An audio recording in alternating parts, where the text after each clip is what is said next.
வணக்கம். இன்னைக்கு நம்ம வாழைப்பூ வச்சு ஒரு உருண்டை குழம்பு தான் பார்க்க போகிறோம். வாழைப்பூ வச்சு வடை தட்டலாம், கோலா உருண்டை செய்யலாம். இன்னைக்கு உருண்டை குழம்பு எப்படி வைக்கணுங்கிறதான் பார்க்க போகிறோம்.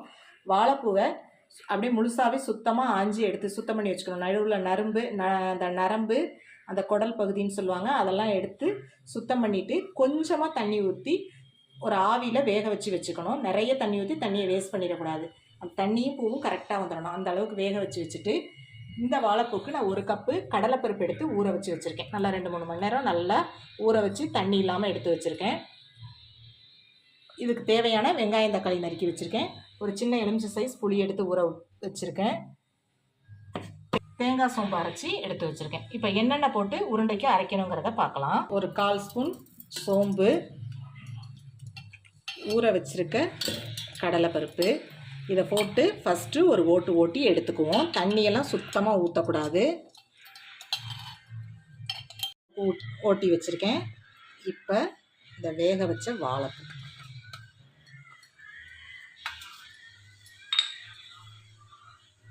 கொஞ்சமாக உருண்டைக்கு மட்டும் தேவையான அளவு உப்பு,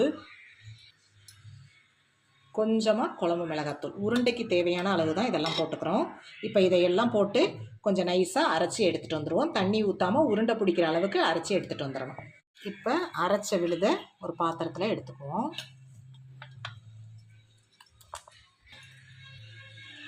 இந்த விழுது கொஞ்சம் தளதளன்னு இருக்குது. அதுக்கு என்ன பண்ணால் தேவையான அளவு பொட்டுக்கல்லை எடுத்து இது மாதிரி நல்லா நைஸாக பவுடர் பண்ணி வச்சுக்கிட்டு சேர்த்து போட்டு இதோட பிசையணும். கொஞ்சமாக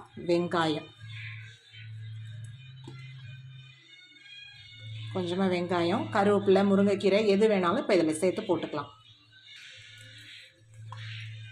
பவுடர் பண்ணிடுவோம். நல்லா இந்த பதத்துக்கு இது பண்ணிடணும். அப்போ தான் உருண்டை உடையாமல் நல்லாயிருக்கும். இப்போ நம்மளுக்கு தேவையான சைஸில் உருண்டை பெருசாகவோ சின்னதாகவோ உருட்டி எடுத்து வச்சுக்குவோம். உருண்டையெல்லாம் இப்போ உருட்டி ரெடி பண்ணி வச்சியாச்சு. இப்போ அடுத்து குழம்ப கரைச்சிக்குவோம். நல்லா கரைச்சி வடிகட்டி எடுத்து வச்சுக்கோங்க. தேவையான அளவு உப்பு, குழம்புக்கு தேவையான அளவு குழம்பு மிளகாத்தூள், இது மல்லித்தூளும் மிளகாத்தூளும் சேர்ந்து அரைச்சது. நீங்கள் தனித்தனியாக போடுறதுன்னா 1 ஸ்பூன் மிளகாத்தூள் போட்டுக்கிட்டிங்கன்னா 2 ஸ்பூன் மல்லித்தூள் போட்டுக்கோங்க. போட்டுட்டு இதில் நறுக்கி வச்சுருக்க தக்காளி போடுறதுனாலும் வதக்கிக்கிங்க. இது மாதிரி கரைச்சி வச்சாலும் ரொம்ப டேஸ்ட்டாக இருக்கும். இப்போ குழம்பு நல்லா கரைச்சாச்சு. தக்காளி பழத்தை நல்லா கரைச்சிக்குங்க. இல்லைன்னா நீங்கள் வெங்காயம் வதக்கும் போது கூட வதக்கிக்கலாம். இப்போ அரைச்சி வச்சுருக்க தேங்காவையும் இதோடையே போட்டு கரைச்சிக்கலாம். தேங்காயில் கொஞ்சம் ஒரு 1/4 மூடி தேங்காய், கொஞ்சமாக சோம்பு போட்டு அரைச்சி வச்சுருக்கேன். அதை போட்டு இதோட நல்லா எல்லாத்தையும் சேர்த்து கரைச்சி வச்சுக்கோங்க. குழம்பு கொஞ்சம் தண்ணியாக இருந்தால் தான் உருண்டையெல்லாம் வெந்து வரும்போது திக்காகும். ஒரு மண் சட்டியில் கொஞ்சமாக கடலெண்ணெய் விட்டுக்குங்க. இப்போ தாளிக்கிறதுக்கு தாளிப்பு வடம் இல்லைன்னா வெங்காய வடகம்னு சொல்லுவாங்க, அதை போட்டுக்குவோம். உங்கள்கிட்ட இல்லைன்னா வெந்தயம் போட்டு தாளிச்சுக்கோங்க. இது நல்லா இருக்கும் குழம்புக்கு. நல்லா பொரிஞ்சோடனே சின்ன வெங்காயத்தை பொடியாக நறுக்கி குழம்புல போட்டுக்கோங்க. வடகம் பொரிஞ்சோடனே வெங்காயத்தை போட்டு நல்லா வதக்கிக்குவோம்.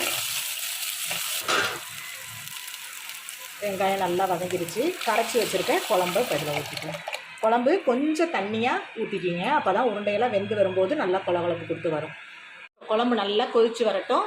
ஒரு தட்டை போட்டு மூடி வச்சிரும். குழம்பு கொதிச்சோன்னா உருண்டையை போட்டுக்கலாம். குழம்பு நல்லா கொதிச்சிருச்சு. இப்போ உருண்டைகளை இதில் போட்டுக்கலாம். குழம்பு சிம்மில் வச்சுட்டு இப்போ ஒரு உருண்டையாக போடுங்க.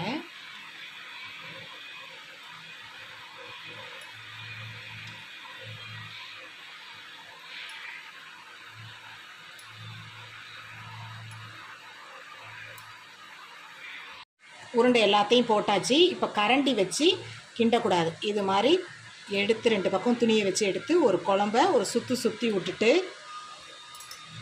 அப்படியே மூடி வச்சிட்டோம்னா குழம்பு உருண்டையெல்லாம் நல்லா மேலே அப்படியே வெந்து வந்திருக்கும். அதுலேருந்து நம்ம கண்டுபிடிச்சிக்கலாம் உருண்டை நல்லா வெந்துருச்சுன்னு. உருண்டையெல்லாம் வெந்து மேலே வந்துருச்சு பாருங்கள். நல்லா வெந்து வந்துருச்சு. இன்னமே கரண்டி போட்டுக்கலாம். ஒரு உருண்டை கூட உடையவே இல்லை. எவ்வளோ நல்லா இருக்குது பாருங்கள். உருண்டை பாருங்கள், ஒன்று கூட உடையில பாருங்கள். எவ்வளோ நல்லா இருக்குது. அவ்வளோதான், உருண்டை நல்லா வெந்து வந்துருச்சு. இப்போ குழம்பு ரெடி ஆயிடுச்சு. ஆஃப் பண்ணிட வேண்டியதான். சுட சாதத்தில் வாழைப்பூ உருண்டை குழம்பு உடம்புக்கு ரொம்ப நல்லது. இந்த வாழைப்பூ உருண்டை குழம்பு நம்ம சாப்பாட்டில் போட்டு இன்றைக்கி சாப்பிட்லாம்.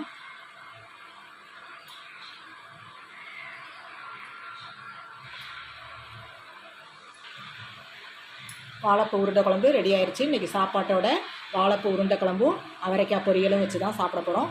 இது உடம்புக்கு ரொம்ப ஹெல்த்தி. பிள்ளைங்க வந்து வாழைப்பூ பொரியலாக வச்சு சாப்பிட மாட்டாங்க. இது மாதிரி உருண்டையாவோ வடையாவோ செஞ்சு கொடுத்துட்டா சாப்பிட்ருவாங்க. இந்த வாழைப்பூ உருண்டை குழம்பு உங்களுக்கு பிடிச்சிருந்துச்சுன்னா லைக் பண்ணுங்கள், ஷேர் பண்ணுங்கள், கமெண்ட் பண்ணுங்கள், சப்ஸ்கிரைப் பண்ணுங்கள். மறக்காமல் பெல் பட்டனை கிளிக் பண்ணுங்கள். தேங்க்யூ.